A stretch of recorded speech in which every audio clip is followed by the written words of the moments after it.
কোনো প্রয়োজন ছিল না। আপনারা রাষ্ট্রের সম্পদ এবং সময় নষ্ট করছেন।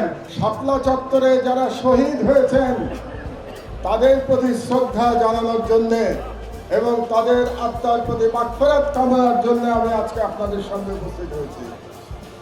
সেই সঙ্গে আমি জুলাই বিপ্লবের শহীদদেরও শ্রদ্ধা ভরে স্মরণ করছি। আমাদের স্মরণে রাখতে হবে যে 2013 সালের সেই শাপলা চত্বর গণহত্যার পর এই প্রথম আমরা আবার মুক্ত বাংলাদেশে, দ্বিতীয় স্বাধীন বাংলাদেশে এরকম একটি মহাসমাবেশ করতে সক্ষম হয়েছি। কাজে আমাদের এই দীর্ঘ পথ পরিক্রমায় যারা জীবন দিয়ে আমাদের জন্য সহজ করে দিয়ে গেছেন তাদের সকলের প্রতি আমার অসীম শ্রদ্ধা এবং ভালোবাসা এবং তাদের পরিবারের প্রতি আমি সমবেদনা জ্ঞাপন করছি।